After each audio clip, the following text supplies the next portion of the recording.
이철현 목사님께서 찬양 인도를 해주셨는데요. 저는 뒤에서 그걸 보면서 어떤 마음이 들었냐면 와, 기도원인데? 라는 이런 느낌이 들더라고요. 그래서 제가 뭐 느낌상 믿습니까? 뭐 이런 식으로 해야 될 것 같고 할렐루야 뭐 이렇게 해야 될 것 같은 그런 느낌이 드는 거예요. 목사님께서 그 주일날 찬양 선곡을 해주셨던 것을 주셨거든요. 다 십자가, 보혈 이렇더라고요. 그래서 원래는 다른 본문으로 해야 되는데 십자가 본문으로 하기에는 또 부활주일 얼마 안 지났는데 또 그렇고, 그래서 그냥 제가 교회를 생각하는 마음으로 오늘 본문을 정했습니다. 오늘 본문 제목은 데살로니가 교회에 감사한 이유라는 제목으로 말씀을 전하고자 합니다. 그런데 오늘 본문을 살펴보기 전에 이 사도 바울이 어디에 편지를 썼는가에 대해서 한번 살펴볼 텐데요. 그 전에 마태복음과 마가복음, 누가복음 그리고 등에 대해서 이게 있는 본문들을 한번 살펴보고자 합니다. 왜냐하면 어떤 한 지역에 대해서 살펴볼 텐데요. 다들 알다시피 예수님께서 거라사인이 있는 지역에서 그 귀신 들린 광인을 고쳐주신 사건이 있습니다. 그죠? 그런데 그 지역명이 어떻게 되는가를 한번 살펴보고 오늘 본문에 있는 지역에 대해서 한번 살펴보고자 하기 때문입니다. 마태복음 8장에는 그 거라사인을 고쳐준 지방을 어떤 지역으로 이제 소개를 하고 있냐면 가다라 지방이라고 소개하고 있습니다. 마태복음 8장 28절에서 그 말씀이 있는데요. 자, 또 예수께서 건너편 가다라 지방에 가시매라고 되어 있죠. 그런데 이 마가복음 5장 1절에서는 어떻게 되고 있냐면요. 예수께서 바다 건너편 거라사인의 지방에 이르러 라고 되어 있습니다. 가다라 지방이 아니라 거라사인의 지방이죠. 또 누가복음 26장과 누가복음 8장 37절에서도 똑같이 거라사인의 땅에 이르러, 또 8장 37절에서도 거라사인의 땅 근방이라고 되어 있거든요. 제가 한번 지도를 준비했습니다. 한번 보시겠습니까? 자, 오른쪽 위에 보시면 파란색으로 되어 있는 보이십니까? 거기가 학자들이 이 거라사인이 있었을 거라고 추정하는 곳이고요. 오른쪽 밑에 5시 방향에는 가다라 항구입니다. 그러니까 오른쪽 아래쪽부터 해가지고 오른쪽 3시 방향까지 다 가다라 지역이라고 볼 수 있는 것이죠. 다음 장을 보시게 되면 가다라 지방이 저쪽에 있습니다. 그런데 거라사 지역은 엄청나게 멀리 떨어져 있죠. 안 보이십니까? 그런데 이게 구글 지도로 보시게 되면 거라사인의 땅 반경에는요, 엄청난 그 공간을 가운데 돼지떼가 몰살할 곳이 한 군데도 없습니다. 그렇게 보시면, 그러면 가다라 지역 아니면 가다라 항구 쪽에 예수님께서 건너가셨다는 것을 알 수 있는데, 왜 성경에서는 가다라 지역 또는 거라사인이라고 그 특정 사람들과 지역을 소개하고 있냐면요, 그 사람들이 모여 살았을 것으로 추정되고 있기 때문이죠. 오늘 본문에도 데살로니가 지역이라고 하기보다는 어떻게 소개를 하고 있냐면 데살로니가인이라고, 사실 데살로니가에 편지를 보내면서 1장 1절에서 소개를 하고 있습니다. 자, 데살로니가 전서 1장 1절을 다 함께 읽도록 하겠습니다. 시작. 바울과 실로아노와 디모데는 하나님 아버지와 주 예수 그리스도 안에 데살로니가인의 교회에 편지하노니 은혜와 평강이 너희에게 있을지어다 라고 되어 있습니다. 데살로니가 교회라고 해도 되는데 왜 데살로니가인의 교회라고 했을까요? 데살로니가 교회라고만 하면 이 받는 그 교회가 유대인들도 있는 교회인지 아니면 데살로니가인이 있는 교회인지 구분을 하기가 상당히 애매모호합니다. 그죠? 저만 그렇게 생각하나요? 그런데 기본적으로 그렇지 않습니까? 데살로니가인의 교회면 다른 유대인들은 섞이지 않고 순수 이방인들끼리 모여있는 교회라고 생각하기 쉽습니다. 그것을 사도 바울은 콕 집어가지고 이 데살로니가 교회가 어떤 사람들이 모여있는가를 이야기를 해주는 것이죠. 그리고 이 바울과 실로아노에서, 실로아노는요, 바울과 실라, 빌립보 교회에서 감옥에 갇혔었던 그 실라의 로마식 이름이 바로 실로아노입니다. 빌립보 지역에서 갔다가 감옥에서 갇힌 곳 또 나와가지고 이 데살로니가 교회에 이르는 것이죠. 그런데 이 데살로니가 교회에서 3주밖에 있지 않았다는 것을 아마 아실 겁니다. 그리고 나서 또 다른 지역으로 가가지고 편지를 보냈는데 바울은 자신의 이름과 실루아노 이름과 그리고 또 아들과 같은 디모데의 이름으로써 이 데살로니가인의 교회에 편지를 하고 있습니다. 그런데 이렇게 바울은 함께 고생했던 실루아노라든지 디모데와 같은 이름을 적으면서 발신자가 누구인지 소개하고 있는데요. 그렇다면 이 데살로니가 교회, 수신자인 데살로니가인의 교회는 어떤 교회냐면 항구 도시로서 마게도냐 지역의 수도였습니다. 그런데 이 데살로니가 교회는요, 지금도 그리스 지역에 가면 데살로니키라고 하면서 실제로 있는 지역입니다. 그리고 이 그리스 본토에 있는 교회죠. 대부분 그 소아시아 교회는 터키, 티르키예 지역에 있지만 그리스 지역에 있는 교회가 딱 두 교회가 있습니다. 바로 오늘 본문에 나오는 데살로니가 교회 그리고 고린도 교회인 거죠. 그런데 알다시피 빌립보 교회를 세운 다음에 이 지역에 도착했습니다. 빌립보 지역에서는 어떻게 교회를 세웠죠? 아주 어렵게 세웠습니다. 그리고 신라와 같이 감옥에도 갇히기도 했었고요. 그런데 이 데살로니가 교회는요, 생각보다 너무나도 전도가 쉬웠습니다. 왜냐면요, 그 전도가 쉬웠던 이유 중에 하나가 이 데살로니가 지역에는 유대인의 회당이 있었거든요. 빌립보 지역에서는 회당이 없어가지고 어디에서 말씀을 전했는지 아십니까? 기억이 안 나시죠? 강가에서 여인들이 모여있는 걸 보면서 이제 말씀을 전했던 지역이 바로 빌립보 지역입니다. 그런데 빌립보 지역에서 쫓겨나가지고 데살로니가 지역에 왔는데 유대인의 회당이 있었다는 겁니다. 그리고 그 데살로니가 지역에서 3주 동안 복음을 전했는데 그 복음을 듣고 많은 숫자의 이방인들이 예수님을 믿었다라고 사실 사도행전 17장에 그 이야기가 소개되고 있습니다. 찾아보진 않겠지만요, 이 부분을 천천히 설명드리자면 빌립보 지역에서는 자주 옷감 장사 루디아 그리고 바울과 실라가 갇혔었던 감옥의 간수였던 그 가정이 마음을 열면서 예수님을 믿었고 교회가 처음 생기지 않습니까? 그런데 이 데살로니가 지역에서는요, 상류층 사람들 그리고 부인들이 예수님을 믿게 되면서 도시 전체가 복음으로 들썩이게 됩니다. 그런데 그 지역이 복음으로 들썩이게 되니까 누가 문제를 일으키냐면 오히려 이방인들, 데살로니가 사람들이 문제를 일으키는 것이 아니라 유대인들이 문제를 일으킵니다. 바울 일행을 핍박하는 것이죠. 심지어 불량배들까지 동원해가지고 바울 일행을 공격합니다. 빌립보에서 바울 일행이 루디아 집에 머물렸던 것 같이 이 데살로니가 지역에서는요, 야손이라고 하는 사람 집에 있었는데 이 유대인들이 야손의 집에 쳐들어옵니다. 그러나 유대인들이 바울 일행을 발견할 수 없게 되자 야손과 그리고 그리스도인들을 읍장에게 고소를 하죠. 그리고 야손과 그의 형제들이 바울 일행을 대신해서 체포당하게 됩니다. 그런데 그 죄명이 무엇인가 하면 로마에는 황제가 있는데 이 사람들은 다른 왕인 예수를 전해가지고 세상을 소란하게 한다라는 이야기였죠. 그리고 예수님을 믿고 바울에게 거처를 제공했다가 체포된 야손과 그의 형제들은 보석금을 내고 석방당하게 됩니다. 석방되죠. 그런데 이 데살로니가 교회도요, 빌립보 지역에 있던 교회에 비해서는 복음이 쉽게 전해졌지만 이 데살로니가 지역도 만만찮게 핍박이 있었던 교회입니다. 그죠?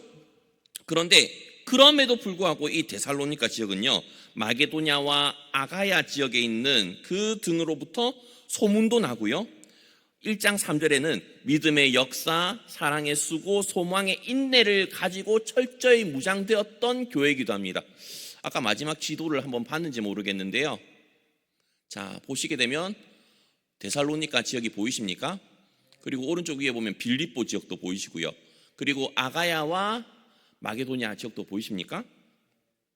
이 근처에서 아주 유명했던 교회가 돼버린 것입니다. 그런데 이 데살로니가 교회의 특징은 무엇인지 아십니까? 엄청나게 특출난 인재가 없었다는 겁니다. 예를 들자면 에베소 교회는 뭐 디모데, 아니면 어떤 교회는 누구라고 하면서 고린도 교회의 리더십을 가졌던 여자 2명, 뭐 이런 것처럼 특출난 리더십을 가진 사람이 없었다는 겁니다. 슈퍼스타가 없었음에도 불구하고 이 교회는 하나님이 기뻐하시고 바울에게 칭찬받는 교회가 되었는데요. 어떻게 그럴 수 있을까요?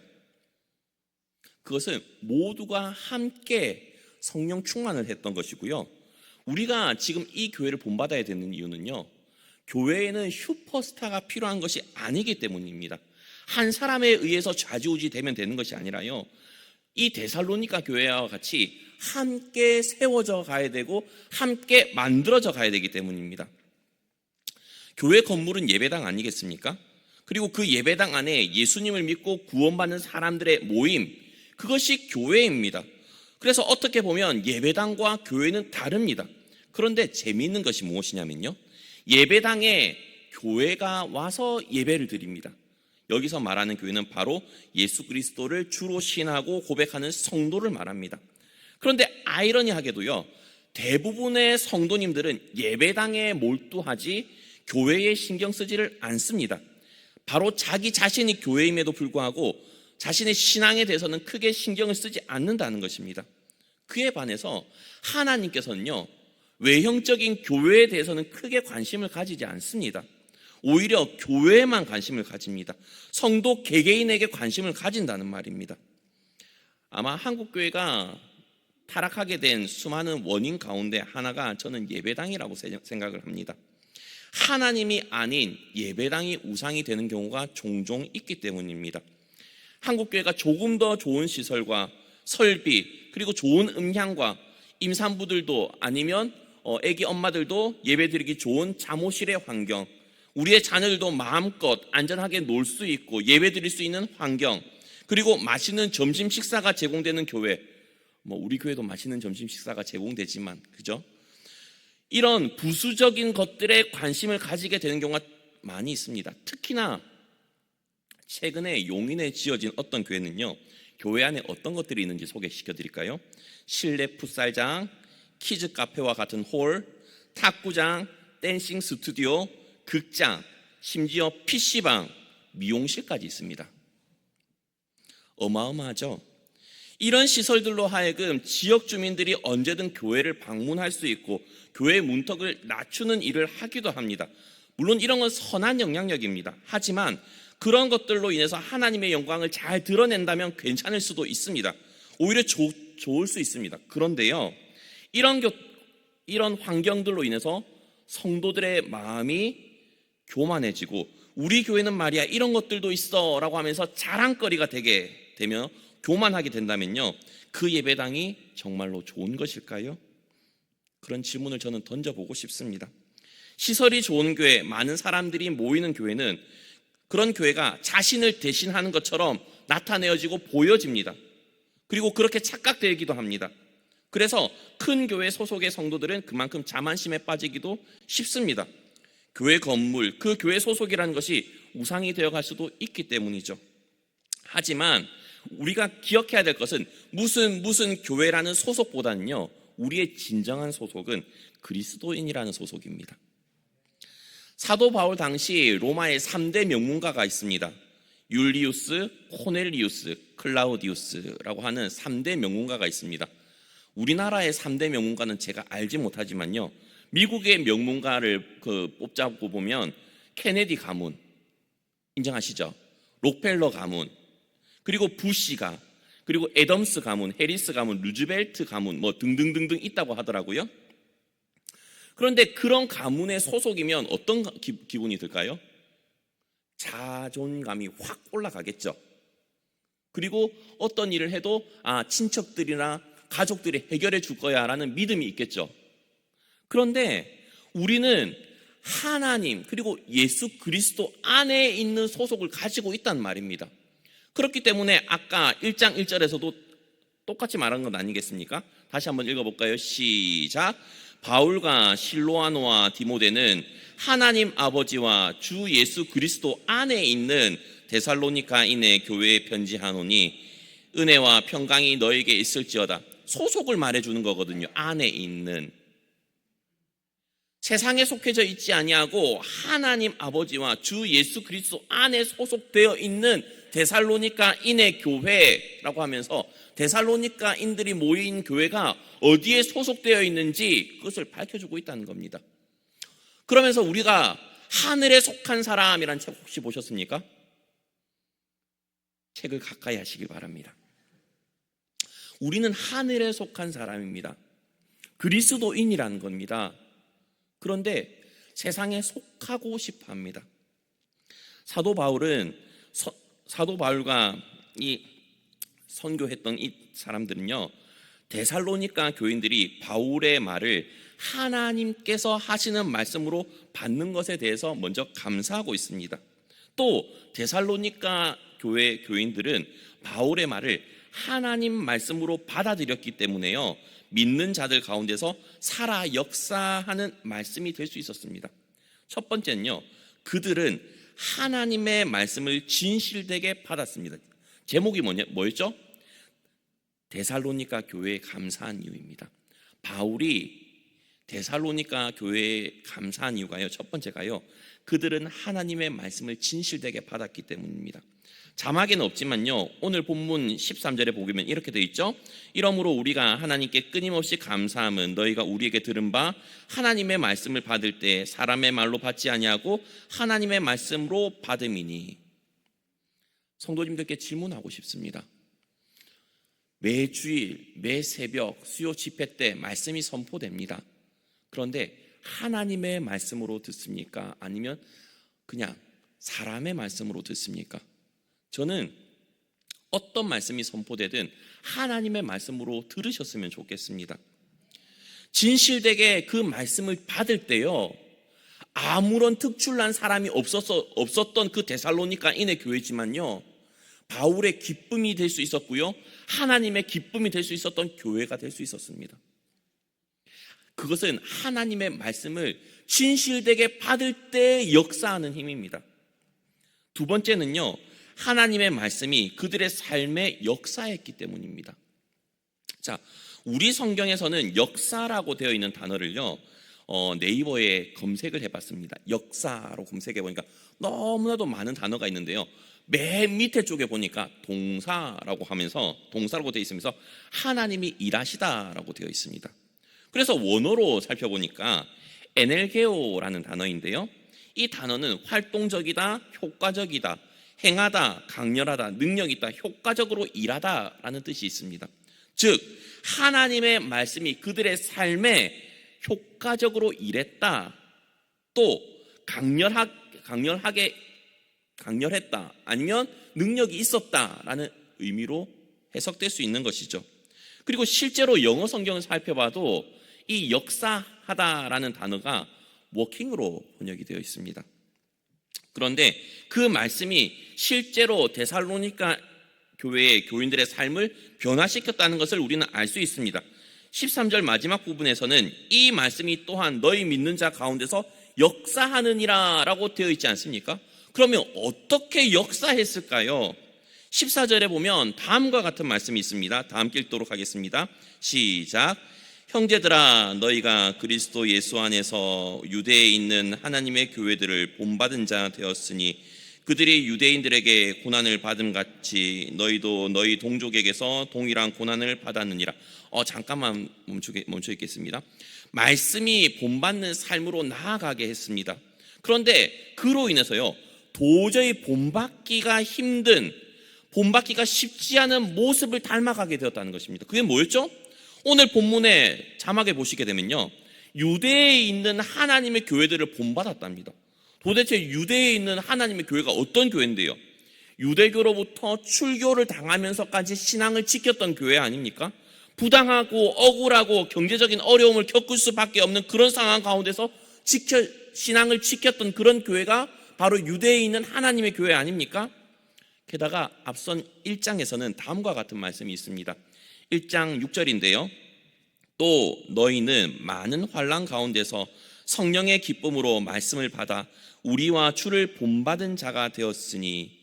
성령의 기쁨으로 말씀을 받는데요, 사도 바울과 실라, 디모데를 본받을 뿐 아니라 누구를 본받았다고요? 예수 그리스도를 본받은 자가 되었다고 합니다. 그렇다면 바울과 실라, 디모데 그리고 예수 그리스도의 공통점이 무엇인데요? 하나님 나라 때문에 고난받는 것 아니겠습니까?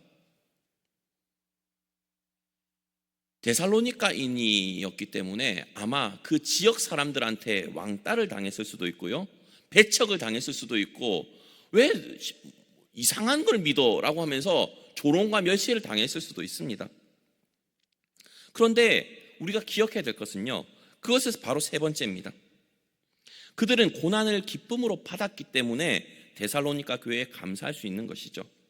성령의 기쁨으로 말씀을 받았기 때문에 이것이 가능한 거고요, 그래서 고난도 감당할 수 있는 것입니다.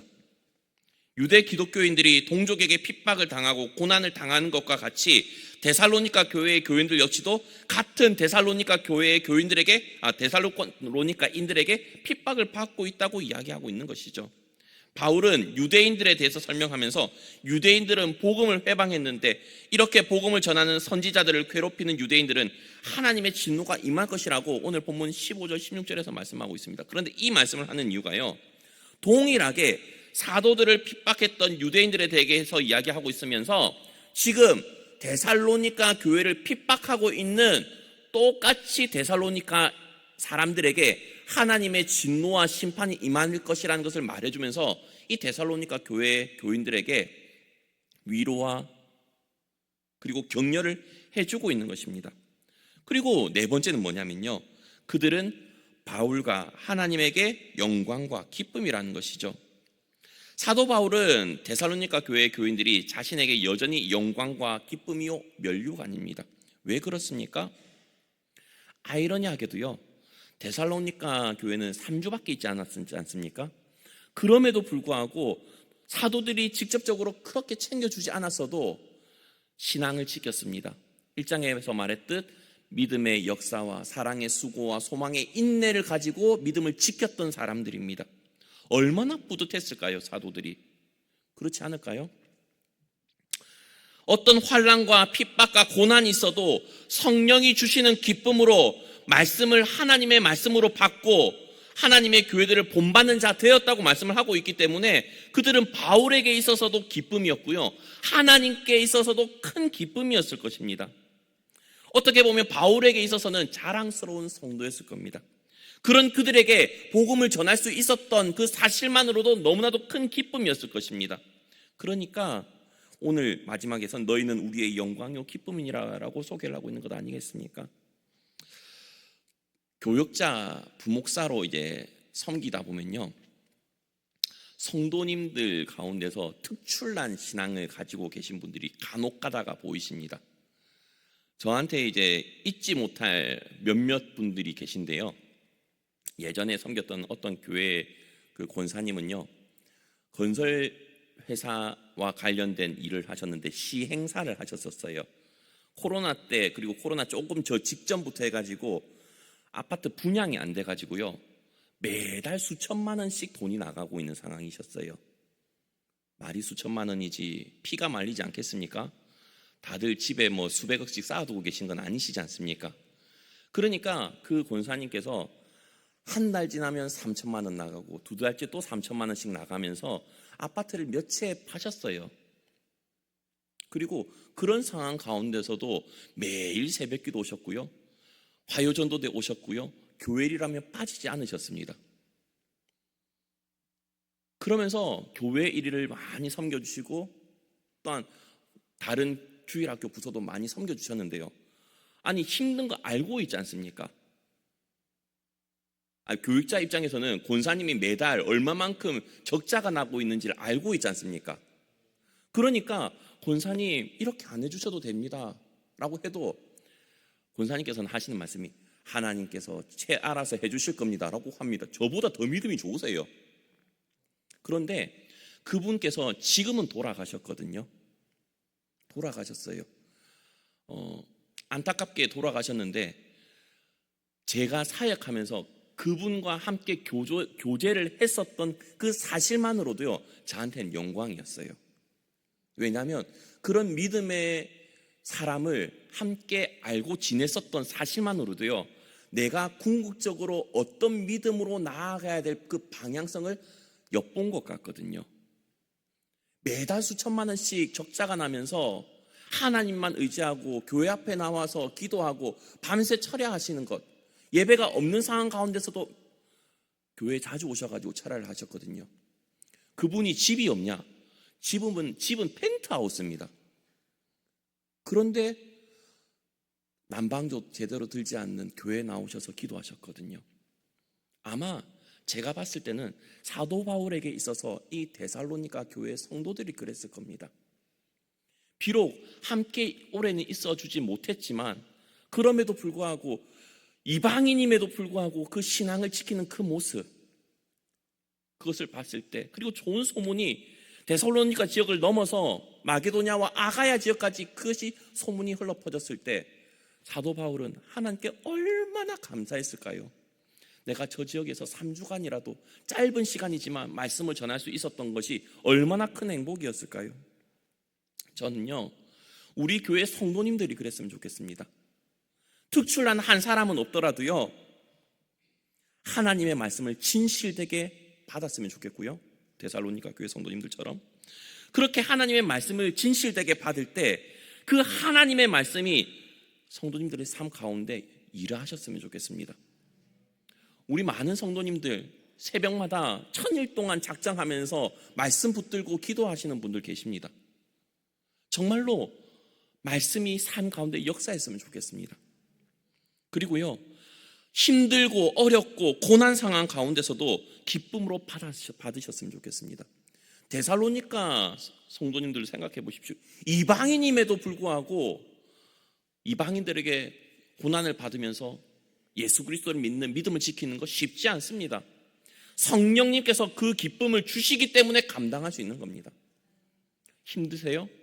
성령님, 나에게 이것을 감당할 수 있도록 기쁨을 허락해 주세요 라고 기도하실 수 있길 바랍니다. 그리고 그렇게 하셨을 때 사도 바울과 하나님의 기쁨이 되는 것처럼요, 그렇게 살아가시는 우리 성도님들이 우리 교회의 기쁨이자 하나님의 기쁨이 되셨으면 좋겠습니다.